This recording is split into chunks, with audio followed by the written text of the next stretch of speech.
Life Management Science Labs would like to acknowledge that we live and produce this podcast on the traditional lands of the Wurundjeri people. We'd also like to acknowledge the traditional owners of the lands of our listeners and our international colleagues. We'd like to pay our respects to their elders, past, present, and emerging.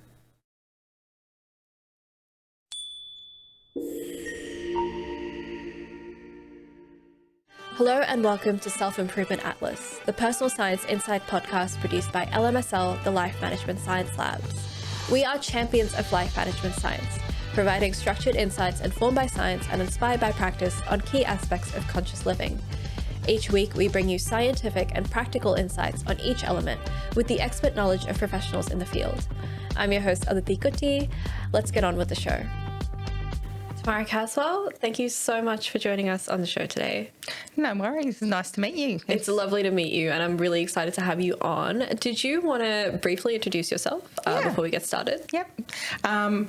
I'm a counsellor. I did my bachelor's degree in counselling and went on to do a postgraduate certificate in the prevention of domestic and family violence. I decided to get into counselling because I was supporting young people.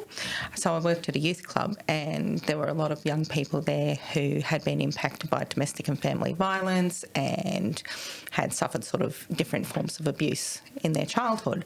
And I found I was supporting them a lot while I was there at the youth club. And I thought, yep, I'm enjoying supporting them, and I actually want to make a bit more of a difference. So I'll do the study to actually get the theory behind it and do it in the right and correct way. And that's led me to where I am today doing what I do, and I love it. Yeah, that's really amazing. And do you work with youth currently, or do you work with a wide range of people at the moment? I work with a wide range of people.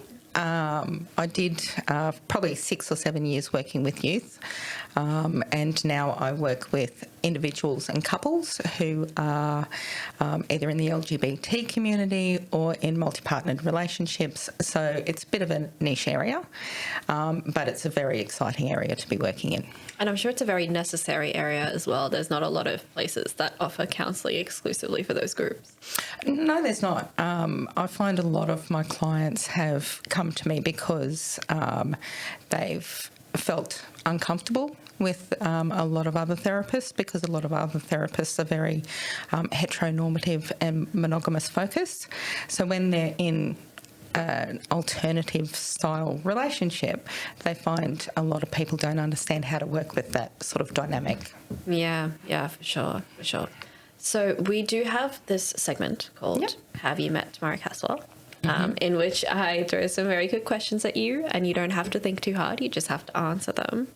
Are you all good to go for that? Yeah, fantastic. So what is your favourite book? Favourite book? I actually have a couple. My favourite author at the moment is called Red Phoenix. So she writes some erotic novels about submission and domination. And then I like Stephen Donaldson. So he writes fantasy books. So they're kind of my favourite. But my absolute favourite book of all is Dexter by Jeff Lindsay. Okay, fantastic. Yeah. So quite a wide range of different genres there. It's always good to be well read in as many things as possible. I find if you're only reading one thing, your mind can be a little closed off, I think, to the possibilities of what else is out there. Yeah. So yeah, it's a great range. And I do think that there is a lot more overlap between fantasy and erotic novels than people realise. Yeah, there is actually. But you know, it's quite good to just read all those different things and just have different styles to read depending on the mood you're in. Yeah, you know, exactly. Sometimes you just want to disappear into a fantasy land and not think about the real world for a while, so it's great. Yeah, absolutely, for sure. What about a favourite movie? Oh, favourite movie. Well, at Christmas time, my favourite movie to watch is, of course, a Christmas movie called Die Hard. I know a lot of people just go, really? Is that a Christmas movie? It is a Christmas movie. As far as I'm concerned, it's a Christmas movie. Yeah. So I love Die Hard. But my favourite romantic movie would be Ghost. Always enjoyed that. A classic, Yep. Very classic movie. Patrick Swayze. Yeah, and Demi Moore. That's right. Yeah. Do you have a favourite podcast or a podcast that you've been listening to a lot lately? Podcasts that I've been listening to Normalising Non-Monogamy. So that talks with interviews people who are living the lifestyle of open relationships. Another one I like listening to is Brene Brown or Esther Perel. Yeah, Brene Brown and Esther Perel have come up quite a bit. Yeah. Brene Brown, especially on this particular podcast. So yeah, she's come up quite a lot. She's a favourite of everyone's. Do you have a famous role model that you looked up to? So yeah, Brene Brown. Also, Robin Williams is one I sort of always looked up to as well, because even though he was a comedian and he was very funny, he went through a lot of stuff in his life, but continued to sort of make people happy. So he's always been a favourite role model of mine. And Keanu Reeves. Yeah. Because he's such a kind, generous person and he's just so genuine. So, yeah. Yeah, Keanu Reeves is, it's very difficult not to like him, and I do get a bit suspicious of people who don't. Yeah, me too. So he's definitely that kind of guy. What was the last course that you completed? Actually, the last course I completed was last week, and that was talking about desire discrepancy with couples. So it was about sexual education and how to work with couples when they have a desire discrepancy in the bedroom, and how to work with that and how to help them sort of reconnect and rebuild their relationship. Desire discrepancy as in like sexual preferences desire. And desires? Yep. Okay. Yeah, that's a pretty tough one. I think that people don't really think about a lot. But I would love to dive into that. That's not what our podcast is about today. We are talking about red flags in romantic relationships, which is a very, very different topic, I think. A completely different topic. Desire discrepancies. Although sometimes that can lead into the desire discrepancies. So, yeah. Yeah, well, we can chat about that a lot more later. Yeah. But to begin, one question we always like to ask our guests is, how do you define personal development? Our podcast is about personal science and personal development. So how do you define that? Yeah, so for me, personal development is about always sort of being reflective of ourselves. So looking at who we are as people, the decisions we make, our life decisions, our life experiences, and how they might influence who we are, how they might influence the people around us. And I think if we're able to sort of sit back and reflect and look at ourselves in a sort of critical way, but also a gentle way, I think that's what self-development and personal development's about, because we're always changing, we're always learning, we're always having different experiences, and different experiences can impact us in many different ways. So I think it's very important to just sort of be critical and reflect on who you are as a person and how that impacts the world around you. Yeah, and that emphasis on being gentle, even though you're being critical, is so important, because I feel like there's so many people who have the tendency to be way too critical of themselves and lean into that criticism too much. Yeah, I think because for me, I feel that society focuses on the negative. So we're always told what's wrong with us, how it should be better. So I think it's very easy to fall into that negative mindset.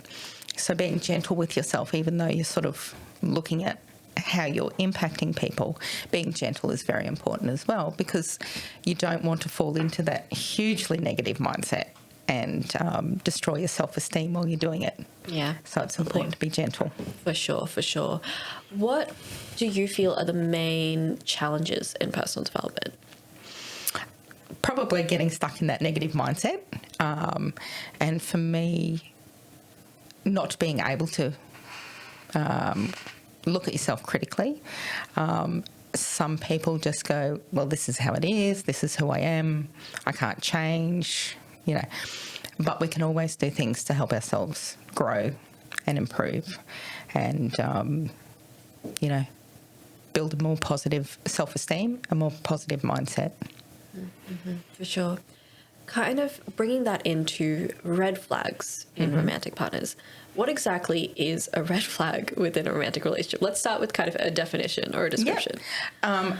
A red flag is something that points you towards unhealthy relationships or what might continue further on down the path to be an abusive relationship. So red flags can be all sorts of different things, but it's mainly about controlling behaviour and stopping that freedom and autonomy of a person. So that's mainly what a red flag is. Right. I often hear the term red flags used colloquially to describe undesirable behaviour rather than abusive. Do you see any kind of overlap between the two?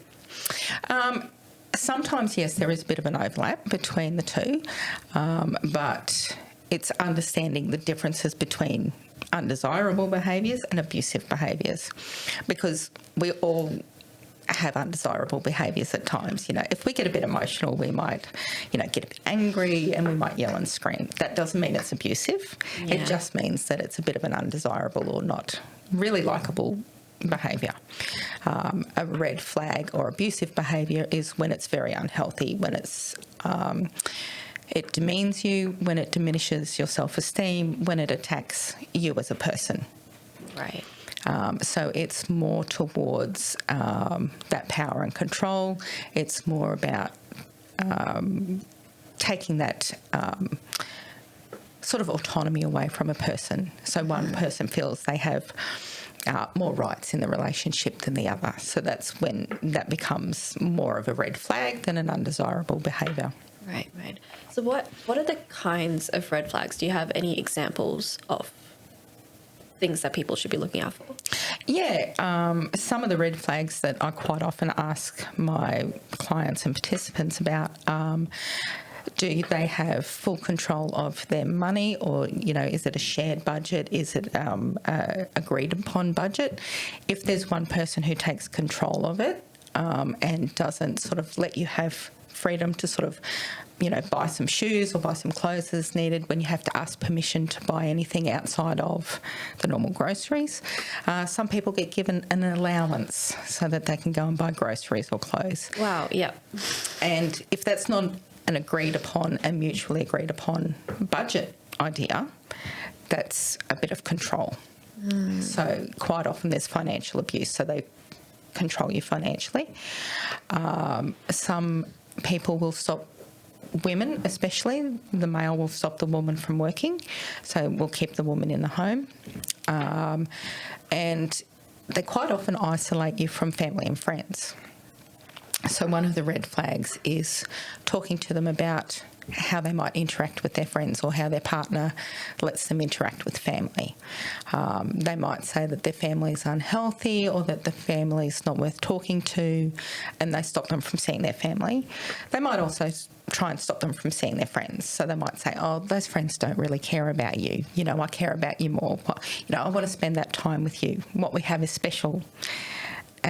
So they sort of isolate them from everybody. So, and the reason for that is when they isolate them, those people, the isolated people, don't have that support, and they're not able to talk to their friends and family about what's actually happening in the relationship. So the only person they can turn to is their partner. Yeah, for sure. And I guess, you were talking earlier about, allowances and financial abuse, and also, not allowing your partner to work. I'm assuming a lot of that doesn't happen explicitly.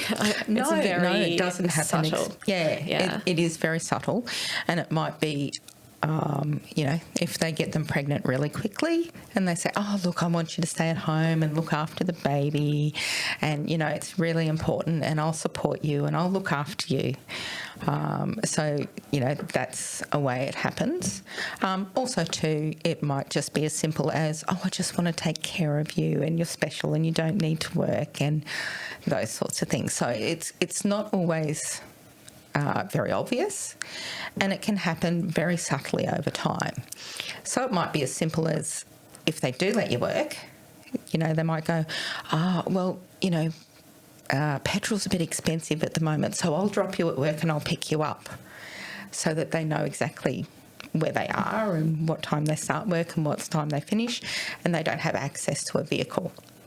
So that's that control. It stops them having that freedom of being able to go to the shops after work or being able to see someone, a friend, for a coffee after work. So it can be as subtle as that. And they make it seem sometimes that it's for the benefit of the person. Yeah. So an example would be, well, you can't go and shop and do the groceries at this shop because it doesn't have mobile phone coverage. And if I'm at home and I need you to get something, I can't let you know that I've got it. Right, yeah. So that can be a way of controlling what you do. So you can't even go to the grocery shops without being monitored. Yeah. Because the mobile phone keeps track of where you are. So they know exactly where you are at every moment. Yeah, for sure. And that's kind of for, a lot of those examples are for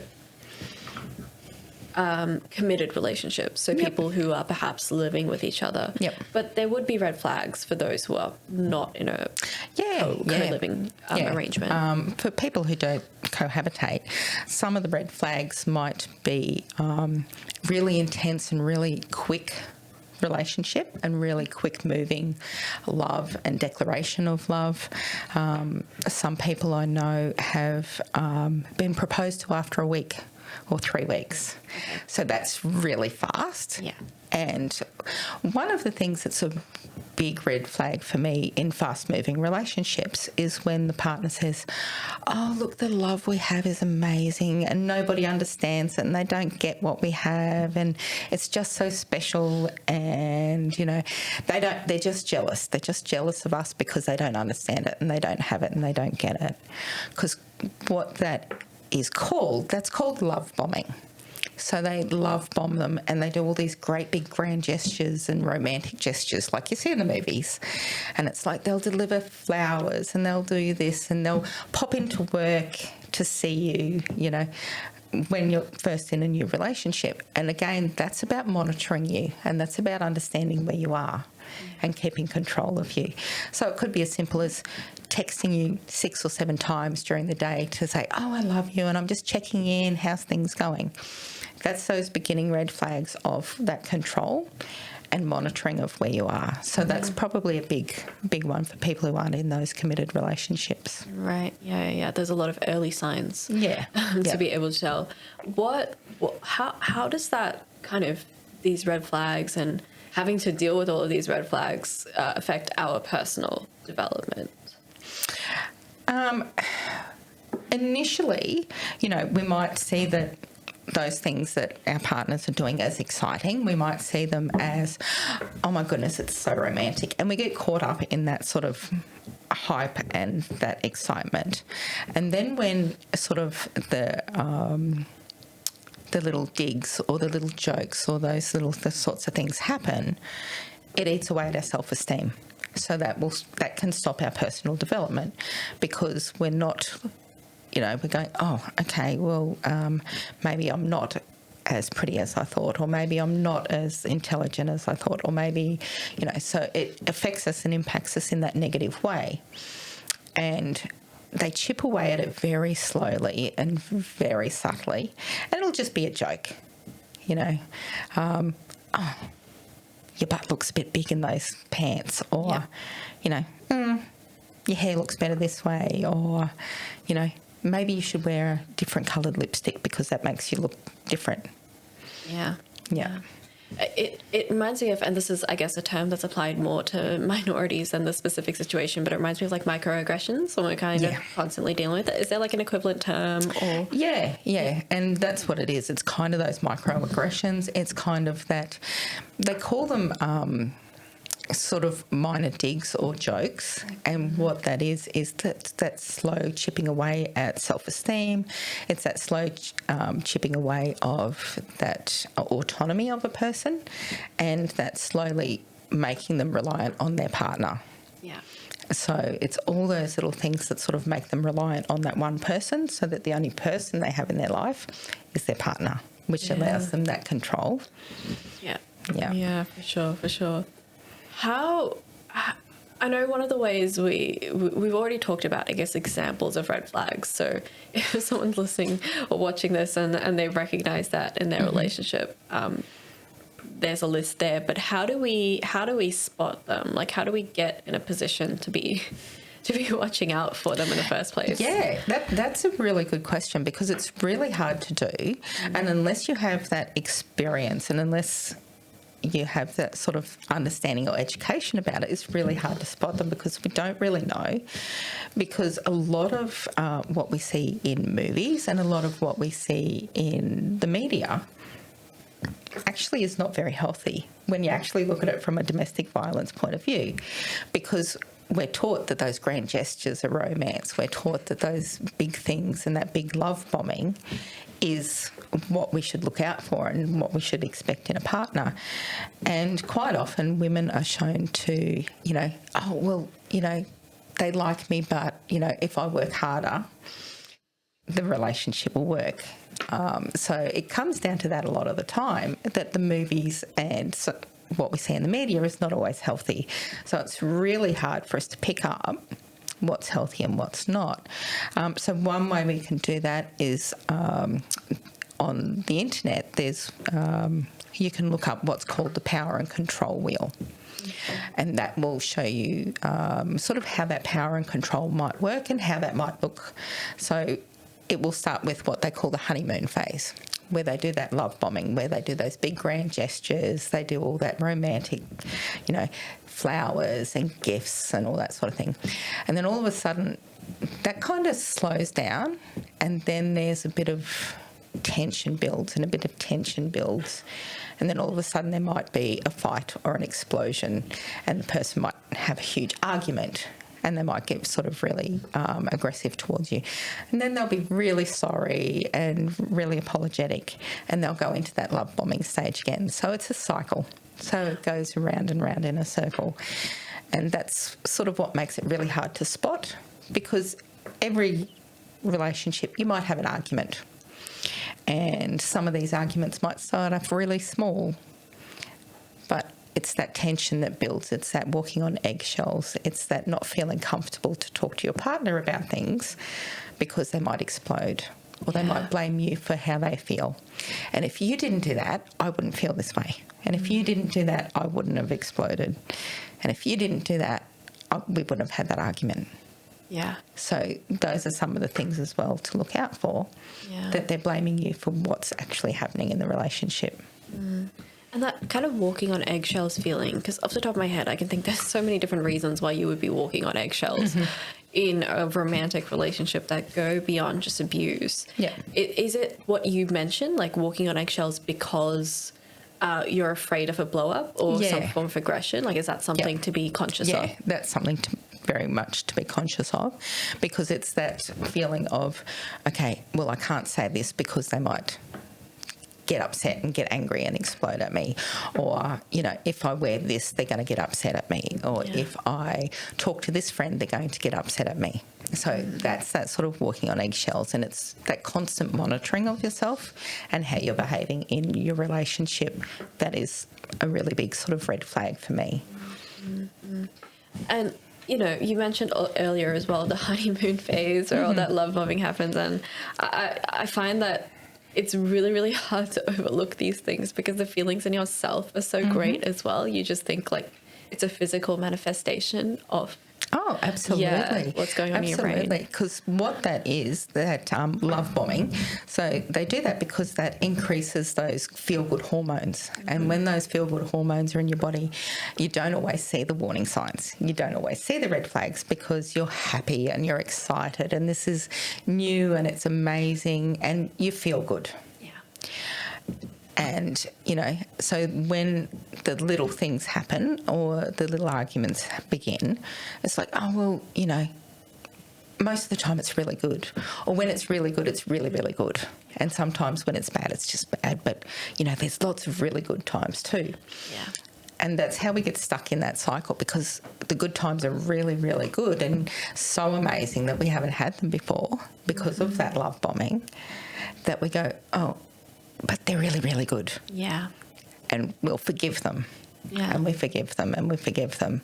So we keep doing that, and that builds that cycle. Yeah. So it's really, and as you said, it's that physical feeling as well, because all those hormones and all those chemicals are racing through our body going, this feels great, this is amazing. Oh, so I'll forgive the bad times. Yeah. Yeah. Yeah. This is not a scientific question, but are there movies with healthy examples of a relationship? That one I'd have to think about. Yeah. Probably the one that pops into my mind at the moment is actually 50 First Dates. Okay. Drew Barrymore and Adam Sandler. Yeah. Okay. Yeah, Interesting. because what they do there is they're just talking and they're just building their relationship, and they do that all the time. So it's just about that connection, and it's just about two people sort of connecting, and there's not, that great romantic gestures. Yeah. They're just sort of talking to each other and getting to know each other, and he does that every day. So, he can't do that whole cycle of that love bombing. Yeah. Okay. Yeah. So that, I know that might seem a bit strange. Yeah, but Adam Sandler being kind of the romantic ideal is not what I expected at all. I know, but one that I can think of that isn't very healthy is How to Lose a Man in 10 Days. Yeah. Is that Matthew McConaughey? Yeah. And I can't think of Is it Kate Hudson? Yes, that's it. Yeah.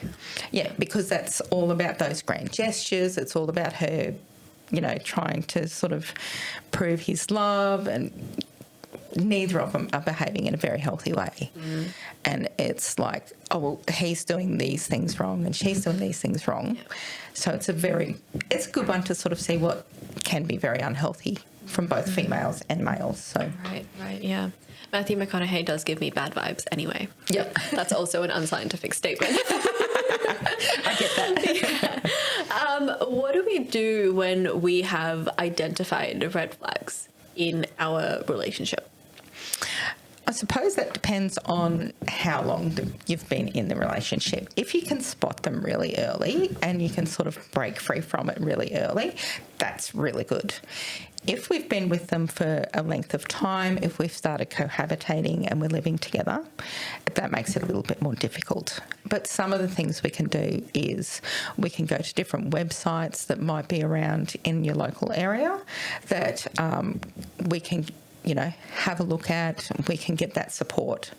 And there's domestic violence support websites all around the world. So it's just a matter of looking for the domestic violence support in your area, and they will have questionnaires, they will have pointers, and quite often you can chat to them online. And they will have quick exits.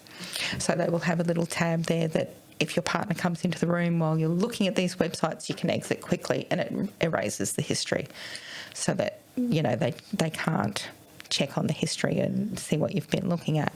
Because that's really important, because they quite often monitor your social media accounts. They will quite often monitor your phone and your emails and your Google history. So there's lots of technological abuse that can happen as well. Yeah, the internet makes it so easy to track people in your own house. Absolutely. Yeah. I know there was a case here recently where a man got prosecuted because he'd built this app that he sold to abusers to track their partners.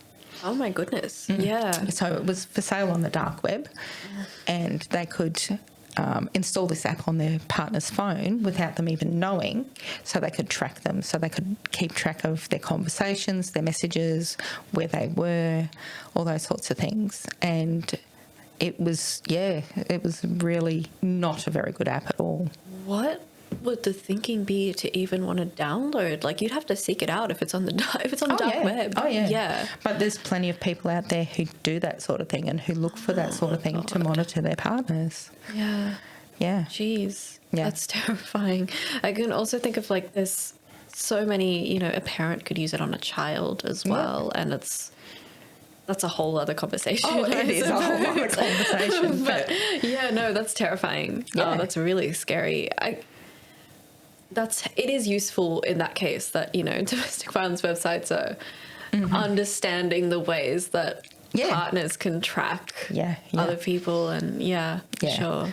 Because there's now in place, there's technological abuse that can be prosecuted. There's coercive control is now a law that is in New South Wales, and Victoria's looking at introducing it, and so are the other states across Queensland. So they're looking at introducing that as a law and part of the domestic violence laws that are out there. Mm-hmm. Yeah, that'll be super important, I think, because now we're recognising that abuse is so much more than just physical, overt abuse. Yep. Yeah. And a lot of people think that that's what domestic violence is. It's that hitting, it's that physical violence, when 99% of the time the worst domestic abuse is psychological.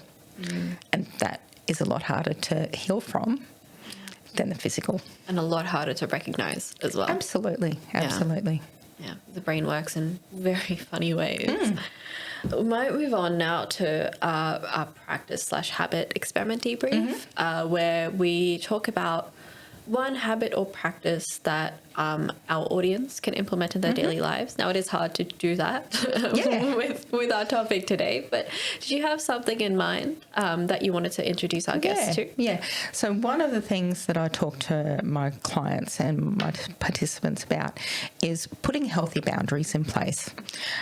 So what that can look like is, if you're going out for a coffee with friends and your partner texts you all the time or messages you 10 or 15 times while you're out for a coffee for half an hour with a friend, you can say to them, if you message me while I'm at coffee with my friends, my phone will be in my handbag, it will be on silent, and I will not reply to your message until I'm ready to, or until I have time to. Because when I'm spending time and having coffee with my friend, I'm talking to my friend. Yeah. So that can be sort of how you put a healthy boundary in place. So it's about recognising your autonomy as a person and putting those boundaries and healthy boundaries in place so that you can continue to be who you are and operate as a fully autonomous person. Right. And I'm assuming that this is useful not just for people in abusive relationships, but any kind of romantic relationship should have them as a rule of thumb. Yep, absolutely. Healthy boundaries are something we should all understand and we should all do, because not only do we need them in romantic relationships, it's always good to have healthy boundaries in professional relationships as well. And that can be as simple as, once I'm at home, I won't answer a work call after 9 o'clock or 10 o'clock at night, because that's my time. Yeah. So understanding healthy boundaries and how they look for us as a person is a really important practice to put into place every day. Yep. What are 3 good things about setting boundaries? I feel like that's a bit of a weird question, because obviously setting boundaries is good, but can you kind of simplify it down to just 3 good things? Yeah, so 3 good things about that is you let someone know what works for you and what doesn't work for you. You can also say, this is important to me, and I will have this reaction, or this is what I will do if you cross that boundary. And probably the third thing about that is just being confident in yourself and knowing what works for you and what doesn't, and how to take care of yourself. So it can be as simple as, okay, I've had a hard day. I might need half an hour to have a bath, and that's going to be my boundary. So don't interrupt me while I'm having that time to just sort of reset myself. So that can be one of the good things about understanding boundaries and what works for you and what doesn't. So it's almost like a self-evaluation as well as, making it clear to your partner what's done. You mentioned, I guess, the second point, which was, sorry, could you repeat the second point? It's just at the tip of my tongue. I've forgotten. Sorry. That's all right. We'll move on. It's just... Okay. Sorry. Literally, it was at the top of my mind and then suddenly escaped, like right as I was about to say it. I'm assuming there's a lot of challenges in setting these boundaries, because you mentioned, the second point you talked about was letting your partner know what you would do if they cross those boundaries. Yeah. So how would you even go about doing that? Okay, so that so if we're going back to when I talked about having that coffee with that friend, that setting that boundary and saying, if you text me, I will not respond. Right. So that's letting your partner know your reaction to that boundary. And so it's about just being gentle and saying that if you do this behaviour, I will, react in this way, or I won't respond because I'm busy doing something else, or, another boundary that some people put in place is if I'm watching TV at night, please, don't text me or message me or call me because this is my self-care. Right. Yeah. Right. What are the different kinds? So what have you often come across, with your clients in terms of setting boundaries? What do you often recommend them doing? And where do they begin? Yeah, that's a really hard one because it depends on the person and what's happening in the relationship. But again, I start with those very easy ones of this is what I do for self-care. I'm looking after myself. So again, that phone one is a really easy one to put in place. Another one can be as simple as each Saturday I might need to go and have a massage, or once a month I need to have a massage for my self-care, and that's what I'm going to do. Yeah. So it's about recognising what your needs are and how to put them in place in a healthy way and work with your partner to get both your needs met, because they have needs as well. And it's working together, and it's about compromising and communicating and working out what works for both people. Yeah. And it being sort of an equal sort of conversation. Yes. It's when one person thinks they have more rights or more reason to have control over one person. So it's about being equal. It's about being sort of working with each other together for what's best for both of you. Right. Yep. And also, I guess, on the side of being the abused person, just being a little bit more assertive. Yeah. And that can be very hard. Yeah. Because a lot of the times we feel that if we're assertive, especially as women, we feel like we're being nasty or bitchy or controlling. Yes. Yeah. So being assertive is something that we need to learn is not a bad thing. Mm-hmm. Mm-hmm. And that kind of brings me back to the question I never got to finish, which is what are the challenges in setting these boundaries? I would imagine there are so many. Yeah. And the challenges are knowing how to be assertive, knowing what is a healthy boundary and what is not a healthy boundary, because we're not always taught what they are. And we're not always taught how to recognise or put in place healthy boundaries. Mm-hmm. So it's about learning and understanding that. And those challenges are being able to say, hey, this is what I need, and this is what I'm going to do. Yeah. If you do this, this will be my reaction and this will be the consequence. Right. Yep. And it doesn't have to be a bad consequence. It can just be that, okay, I asked you to sort of leave me alone for half an hour while I have a bath. If you don't respect that, I will go to bed and I will not interact, or I won't talk to you for the rest of the evening. Right, yeah. It's just a matter of just going, okay, I need this time, and if you give me this time, I'll be able to be the person I need to be. Yeah. And the person I want to be. Yeah. And the best person I can be. So it's all about working out what works for you. Yeah. And I think also just that there's sometimes that temptation to retaliate, I think, for some people. Yeah. I know that like two-way abuse isn't really a thing, and I know it's not like a recommended thing by domestic violence experts, but sometimes when you're kind of backed into a corner, there can be that urge to fight back. Oh, absolutely. That comes into that fight, flight, or response. Yeah. So if you're backed into a corner and you're getting abused and you've copped lots of abuse, you will finally reach your breaking point and you will break back. Yeah. And you will explode back. Yeah. And sometimes abusers can use that against you. So they can say, they can be the ones who are instigating the abuse. Yeah. And because you retaliate or because you fight back occasionally, they will then put it on you and they will say that you're the one who is abusing them. Yeah. Because quite often they'll do it in a way where you will retaliate in public and other people will see it. Right. Yeah. Yeah. And so it's easier for them to say, well, see, they did that to me. Look at how they reacted when I said something small. Yeah. Whereas they've been a lot smarter about how they've gone about it. Yep. Yeah, absolutely. How often should we be setting boundaries? And by that, I guess, I mean, once we've started, how do we then expand on that? Yeah, because once we start, it's just about understanding, okay, well, this has changed for me, so I might need to change that boundary.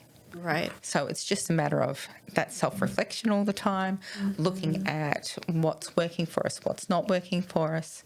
So we might have certain boundaries in place and they might have worked for a little while, but now something's happened, we've changed jobs, we've changed our, living arrangements, so we might need to adjust and change our boundaries around that.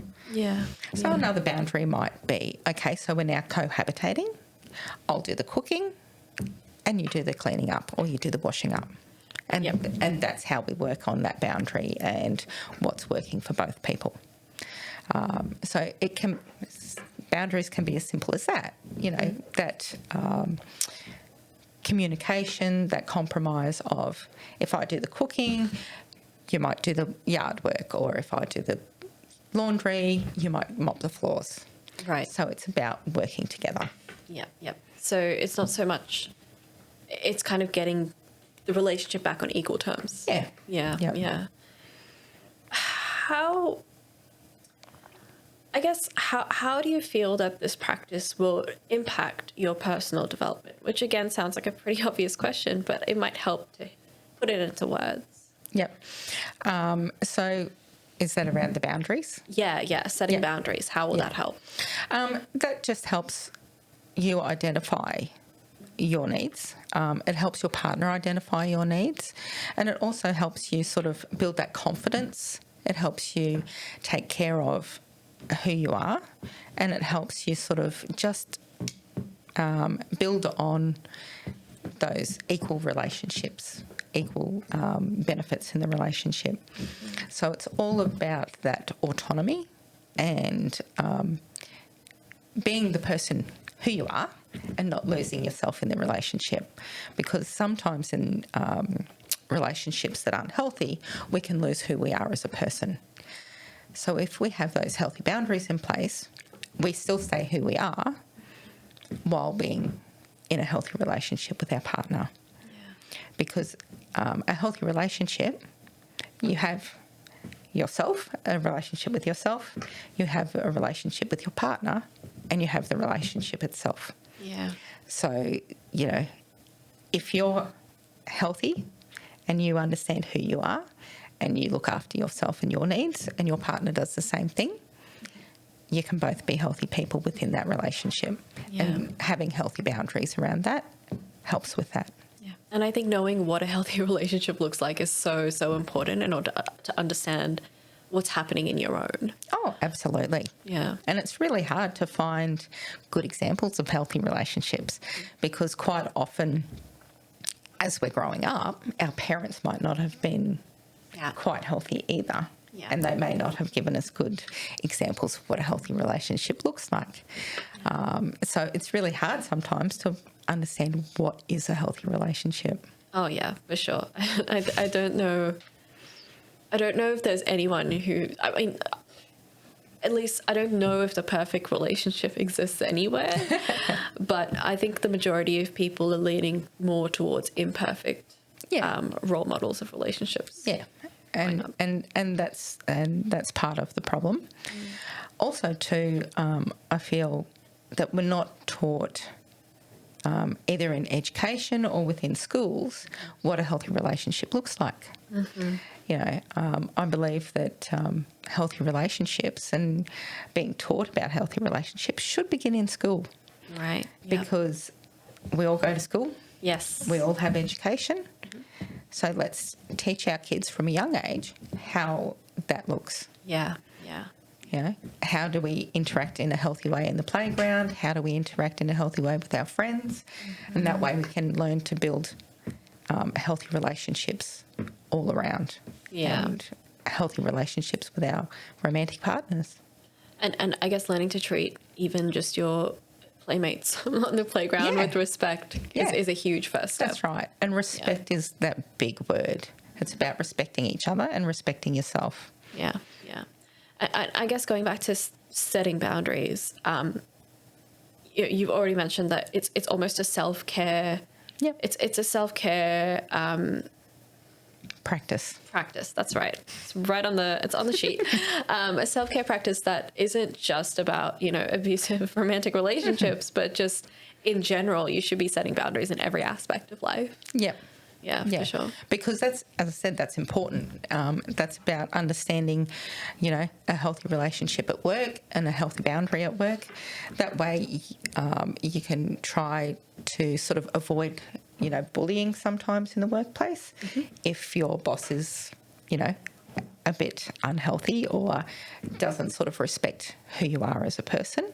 Yeah. Understanding that if you have healthy boundaries in place, it might not impact you as much. That doesn't mean that the bullying won't impact you, but you can put sort of healthy boundaries in place to work through that and understand, okay, they keep doing this behaviour. They haven't changed when I've asked them to. What are the next steps I can do to take to improve that or stop that bullying? Yeah, yeah. Is there a technique or I guess concept, I'm not sure of the exact word, that we can combine with setting boundaries in order to kind of help ourselves? Off the top of my head, I'm thinking, how do we then identify that we need boundaries? Yeah. Yeah. That's kind of... Boundaries should be something that we just do all the time and do naturally. So that can be... It's a really sort of hard one to sort of say, how do we know what to do? Yeah. Because we should be sort of... It's one of those things we should be taught from a young age. And from when we're young, it can be as simple as, if you don't want to give your grandmother a hug, that's okay. That's a boundary because I don't know you and I don't see you often enough. Right, yeah. So that's setting that boundary around their physical body. So that's helping our children learn that this is our body, and if we don't feel like giving someone a hug, we don't have to. So that's a really early boundary that kids can learn. So it's those sorts of things that we need to learn to put into practice for ourselves. Right. Yeah. You mentioned also, I guess, the wheel of control or the power and control wheel. What is that about? So that's about understanding and recognising how that cycle of abuse can work within a relationship, whether that's a new relationship or a long-term relationship. And it's about looking at and recognising that love bombing, as I said, that beginning, that really romantic stage, that really good stage, through to that stage where that tension builds up and you can feel like you're sort of walking on eggshells waiting for the next explosion or the next argument or the next big sort of conflict between the two of you. And it can show you how that might look. Yeah. So it can show you how they will be in that honeymoon phase and be really romantic and really loving and really caring and apologetic and, tell you how wonderful everything and amazing everything is. And then sort of the tension might build a bit. Yeah. So people might start to go, oh, you're sort of annoying me a bit, or, can you not do that, please? That's kind of really annoying me. And then all of a sudden you might do something and there'll be this huge argument. and your partner will be yelling and screaming at you, and they'll be saying, well, if you didn't do this, I wouldn't have behaved like that, or if you hadn't have done that, I wouldn't have got angry, or if you hadn't have done that. And then... And like blaming it on you. And blaming it on you. Yeah. And then once, you know, the fight's over, they'll go into, oh, look, I'm really sorry, I didn't mean it, you know, let's go and have a date, or here's some flowers, and they'll start that honeymoon phase all over again. So they'll start doing that nice romantic stuff, and they'll show you how much they love you and how great the love is. Yeah. And then we'll start that cycle again. Yeah. So that's what the power and control wheel helps you identify. If you're in a relationship, you can look that up, and it can show you some of those warning signs and some of those trigger points that might help you recognise that the relationship's sort of not real healthy. Yeah, for sure. Right, that brings us to the end of the experiment debrief. We might move on to some questions from the audience that they've sent in. Are you happy to answer them? Yeah, that's fine. Fantastic. First question, for people who are already anxious about relationships, how do we know if the red flags are real? How do we know it's not just a fear of commitment? A fear of commitment is very different to red flags. So a fear of commitment can look like, okay, here I am, I'm happy in this relationship, it's starting to get a bit intense, so I'm going to disappear. Right, yeah. Whereas a red flag is that looking at this person's trying to control me, this person's trying to stop me from doing things. So it's a quite different aspect between a fear of commitment. But I'm also thinking, like, in that kind of love bombing stage, it can be like, if you do have a fear of commitment, it can be difficult to tell whether it's too much or like it's just kind of a normal amount of honeymoon phase kind of behavior. And that's one of those difficult things to spot, because if they are doing that love bombing and it's sort of overwhelming you, it's like, okay, this is a bit too much. Yeah. You know, but is that because they're just a nice romantic person, or is it because they're doing something unhealthy? Yeah. And it's one of those things that is really hard to recognise and point out. But sometimes I think with that, you have to go with your instinct. Right. And if it feels uncomfortable for you, and if it feels like it's too much for you, question why it feels too much. Yeah. Yeah. Question why, you know, because our body tells us these things for a reason. We have a gut instinct for a reason. Yeah. And quite often we're taught not to listen to it. So maybe listen to it in those situations, that if it's feeling uncomfortable for you, question why. Why does it feel uncomfortable? What about this is making me feel uncomfortable? Yeah. Is it because they keep trying to see me? Is it because they're, you know, really intense and really focused on seeing me all the time, that they're not letting me breathe or not giving me space to just sort of have time to myself? Yeah. And that would be when I'll be going, okay, if they're not giving you space to sort of take a breath from the relationship, even in the new stages, that might be sort of one of those things where you go, hang on a minute, is this too intense? Are they letting me be a person? Are they giving me the space to sort of just take a breath? Yeah. Yeah, that's a really great way of kind of separating the two for someone who might be in that situation. How do you find a balance between forgiving someone's past mistakes and not ignoring the red flags that are in your relationship? Yep. So, as I said before, we all have behaviours or things. When we're emotional, we react, and we may not behave in the greatest way. Yeah. But it's about the intention behind it. So when we all have arguments, if you argue in a healthy way, you're not putting your partner down during the argument, you're not insulting them during the argument, you're not making it personal. You know, you might be having an argument and saying, well, I feel this way when you do this. Or, you know, when you do this, it makes me feel like this. And you can have an argument and you can do that.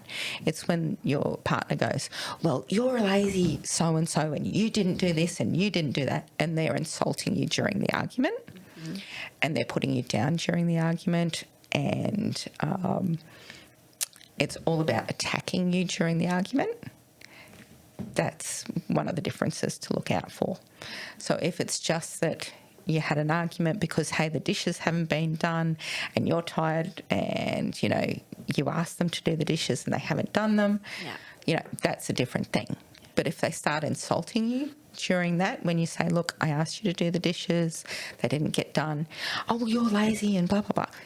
If they start attacking you and personally putting you down during an argument, that's how you can tell when to forgive them or when to look out for what is a red flag and what might be abusive. Yeah. Do people in long-lasting marriages see the red flags in their relationship and choose to ignore it? It's not a matter of choosing to ignore the red flags. They might see them, but they might not have the capacity or... So if there's financial abuse, they might not have the finances to leave. Right. Yep. Also, too, if they're in a long-term committed relationship and they know the red flags are there, they might not feel safe to leave. The biggest risk factor for death in domestic violence relationships is when they decide to leave the relationship. That increase of risk towards the person leaving the relationship increases exponentially as they try to leave. Because that partner who has been controlling them will try to get that control back. Right, yep. So they escalate and their behaviour escalates. So it's not as simple as ignoring the red flags and staying. It's very complicated and they might not be able to leave. In domestic violence relationships, quite often it will take 8 or 9 attempts to leave before they can actually leave, because the abuser will love bomb them, they will convince them to come back, and it might be the fact that financially they can't support themselves and they'll be homeless if they don't stay with that person. Yeah. And if they've got children involved, they don't want to be homeless with their children. Yeah. So it's not as simple as just ignoring the red flags. Yeah, for sure. And I guess the final question is, you know, if we are in that abusive relationship, should we discuss the red flags with our partner, or should we not with our partner? No. Because that can escalate their behaviour and can make the abuse towards you even worse. So we don't discuss it with our partner. We can try to minimise their reactions, which is really hard. But I would suggest the most important thing that you can do is reach out to family or friends. Even if you haven't talked to them for a while, even if you have been isolated from them and they don't want to talk to you, please try and reach out to family and friends, because they're your greatest support at that time and they will always be there for you. Yeah. That brings us to the end of the questions from audience. A bit of a somber note, but that was to be expected, I think, with the topic. I think so with the topic, Yeah, for sure. We now have our final segment, which is the open mic, where I just let you have a little bit of a TED talk about whatever you want for a few minutes. What would you like to talk about? Oh, I suppose just healthy relationships and communication. Communication with your partner is very important, and talking to each other, talking about everything and anything, but doing it in a healthy way where both people are respected and both people feel like they are part of the conversation. For me, that's what a healthy relationship looks like. You know, both people are able to go and do their own hobbies and have their own interests, but also come together too to do things together and have experiences together. So communicate. Just talk. Talk to your partner about your dreams. Talk to your partner about, where you want to go, what you want to do, your travel dreams, all those sorts of things. And also open up to them and be vulnerable about what hurts, what doesn't hurt, what things you've been through in your past, because that makes you who you are. Yeah. So just talk to each other. Yeah. Communication is so important, because we forget so often in romantic relationships that our partner can't read our minds. Yeah, that's right. We think they should always know what we want or how we want it or what we're thinking. Yeah. But they're not mind readers. Yeah. Most people aren't mind readers. Yeah, well, I would hope not. I would hope there are not any out there. I don't know how I feel about my mind being read without my permission. Not me either. But Tamara, thank you so much for joining me today. Even though the topic has been a bit dour, I have had a lovely time. I've learnt so much. Where can our audience find you? At the moment, on my website. So my website is moongrovecounselling.com.au, and that's where you can find information about me. If you're looking for relationship counselling or support around these sorts of things, you can look me up there as well. And if you want, you can book an appointment with me through my website. So. Thank you so much for joining us today. You're welcome. It's been great chatting to you and I've enjoyed it. I've had such a great time too. You've been listening to Self-Improvement Atlas, the personal science insights podcast produced by LMSL, the Life Management Science Labs. For more episodes like this from 10 different life management perspectives, search LMSL on YouTube, Apple Podcasts, Google Podcasts, and Spotify, or wherever you get your podcasts, so you can get updated on everything we have to offer. We have a wide range of topics readily available for you to check out.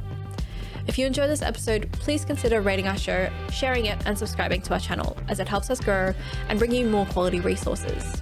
More of our work can also be found on our website at pe.lmsl.net, where you can join our movement. I'm Aditi Kutty. Thanks for tuning in.